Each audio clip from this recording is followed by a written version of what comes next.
Hello everyone and welcome to this Dashlane tutorial for beginners. If you're tired of hitting the forgot password button or you're worried about your data floating around on the dark web, you are in the right place.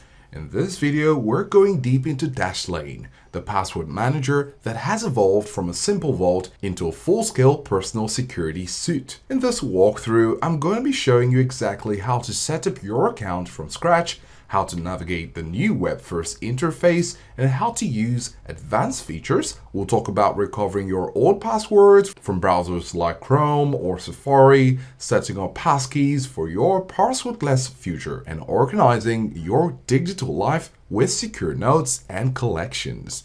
By the end of this video, your online security will be on autopilot, but still safe.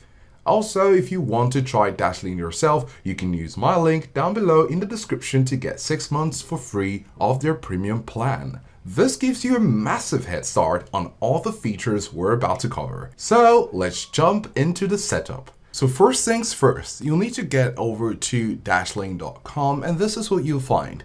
At the top right corner, you can see some options. So if you'd like to change the language, of course, you could change it among 3 other options apart from English. Of course, we're sticking with English and you have login and install. Now, installing the web browser extension is important if you'd like to use Dashlane. So we're going to go ahead and click on login or install. Again, at this point, why this doesn't matter is it takes you to the same place. You'll need to have the web extension. So let's click install and then it takes us to our web store. You can see here Dashlane Password Manager. You're going to click Get. And right here, you can see that the Dashlane Password Manager is now installed. And then it takes you to this page. It says start using Dashlane for free. So we're going to go ahead and provide our email address and press next. And then on this page, you can see how would you like to secure your account. We're going to click on create a master password. Now, once you create this password, this is the only password you'll ever need to remember again. So make it strong, make it unique, and for the love of security, don't use password 123. Once you've set these up, you can review these checkboxes and then click on create my account. So as you can see, we've created our password. It also says that it's loving this. This is the password strength bar and it's looking green, which means that it's good. So we're going to click on create my account. And as a beginner, once you follow the previous steps, this is where you find yourself. So at this point, we've been able to install the Dashlane extension and we've also created our master password. This is good progress. So let's proceed. Now again, if you're not seeing the Dashlane web extension right here, that's because you need to click on the puzzle icon right here. It stands for extensions and you could click on the pin and as you can see the difference, you'll be seeing the Dashlane web extension right there for easy access. So once you see here the web extension, if it's orange, it means you're logged out, and if it's green, you're already good to go. And that's where we are. Now clicking on the extension gives you a mini vault for quick access. But for the full experience, click on the web app at the bottom. Now this could be found with the icon or you can see here, open the web app. Now it's going to take you to this page. We're just letting you know these are the functionalities of the web extension. So once you're here, this is your Dashlane dashboard. Pun intended. Now on the left sidebar, you see your main navigation menu. You see logins, passkeys, payments, secure notes, personal info, and IDs. It's clean, it's fast, and it's where you'll be spending most of your time. The get started is exactly where we are. As a beginner, you have these steps to complete in order to get your show running.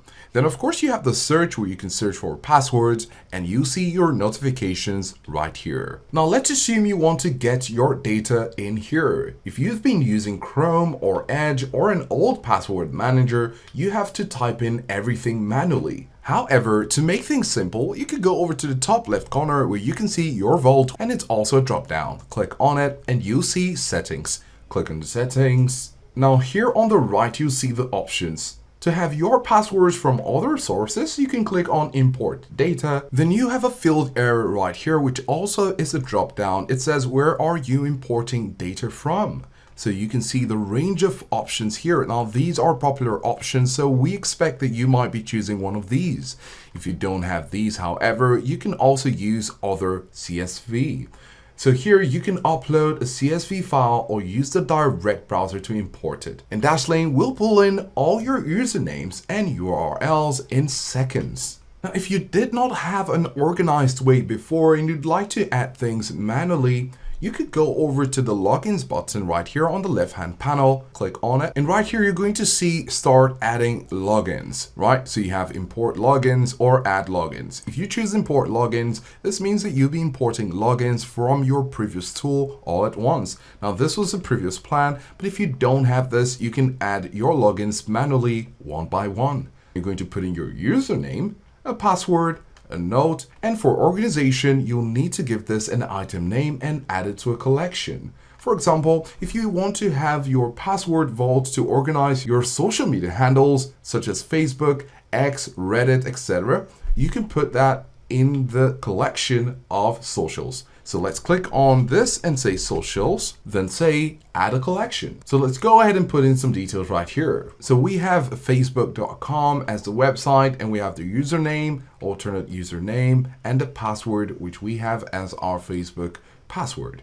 And then for the note, we just said Facebook personal account. Then once you scroll down, you see item organization, which of course we talked about previously. And here you have preferences, which is the last input field, which is the last field you need to look at. It's currently on auto login, and it says here, you be logged in whenever you go to this site. Well, do you want that? For the sake of this tutorial, we'll be choosing auto login. And then you have socials that has been added less than a minute ago. So right here, we have our Facebook login and it's under socials. And you can see that it was last used a minute ago because we just created it. And it's under the collection socials. If you click on this right here, it says go to site, and it's going to take you directly to your Facebook and it's going to log you in. Then of course you have the three dots right here. You can see details about this password vault. Go to the website, which was the icon right there. Copy the password or copy the username. You could also share this, which is another category for your passwords. And of course you can remove from this collection. So if you'd like to switch it from socials to another collection, it's pretty much up to you. Now here's something else we'd like to show you. If you want to add another password, you can click on add new right here. And then just as we did before, you can put in the website, put in the username, and then you have the password. You have two icons right here. Now once you've put in your password, the typical password field has the show icon right there where you can show the password just to verify what you've written, and then you have generate password. So if you're the type that has difficulty creating strong passwords, you can click on generate password, and there you have a password that has been created. You can see the type, password, and of course you have the option to make it a passphrase, but we're going to stick to password, and then you have length 4 to 40. It's currently at 16. It contains letters, digits, and symbols, right? So if you click on the eye icon right here, you can see the password that has been created. So you can decide to generate another password or close the generator. If we click on close the generator, you've seen that you now have a difficult password, which is great for security. So that's something which is important for you to remember. You can actually create your password by generating one here on Dashlane. Now, if you're finding this setup helpful and want to unlock these premium features like the unlimited generator, remember you can use my link in the description to get 6 months of Dashlane Premium for free. It's the best way to see how the full site fits into your daily routine. So now I'd like to talk about some other tools under advanced security. Now we talked about logins, passkeys, and a lot of them right here, but then you have tools. Here under tools, you have the password health.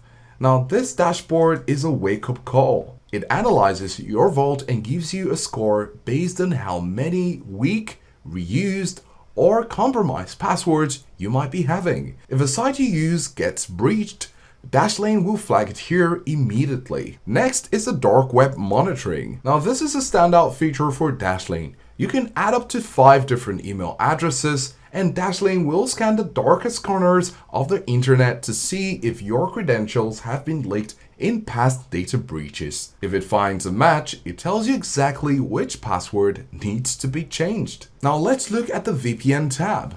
Unlike other managers, it includes a subscription to Hotspot Shield. This is perfect for when you're browsing on a public Wi-Fi, at a coffee shop, or an airport. Click VPN in the web app and it will guide you through the one-time activation. Once it's on, your traffic is encrypted, adding another layer of privacy to your browsing. Now, moving back up the left-hand menu, you can see payment and personal info. Now, here in these places, you can store credit cards and addresses here. The next time you check out on Amazon or filling out a long shipping form, Dashlane will offer to autofill everything. It's secured by the same AES 256 encryption as your passwords, so it's much safer than letting your browser store your card info. The ID section is great for storing data copies of your driver's license or passport. It's incredibly handy for travel bookings. Then there is Secure Notes. This is for anything that isn't a login like Wi-Fi passwords, alarm codes, or sensitive documents. You get 1 GB of encrypted file storage, so you can actually upload PDF copies of important docs right here. And finally, you have the Sharing Center. Now, if you need to give a family member access to the Netflix password or a house sitter the alarm code, don't text it to them. Use the Share button. You can choose to let them see the password or keep it hidden while still allowing them to log in. You can also revoke access at any time with just one click. Now, to wrap things up, Dashlane stands out because it isn't just a place to store passwords. It's a proactive security assistant. Compared to basic browser-based managers, Dashlane offers dark web monitoring, a VPN, and cross-platform passkey support that Chrome and Safari, as examples, simply can't match. If you're a beginner who wants a set it and forget it solution, the premium plan is the clear recommendation because it removes all limits on devices and adds the crucial VPN layer. For those managing a household, the Family and Friends plan offers the best value, covering up to 10 separate accounts. Use my link below in the description to get 6 months for free of Dashlane Premium. It's a no barrier to get your security health score up and your stress levels way down. We hope you found this helpful, and if you did, do let us know in the comments, subscribe for more tutorials, and we'll see you in the next one.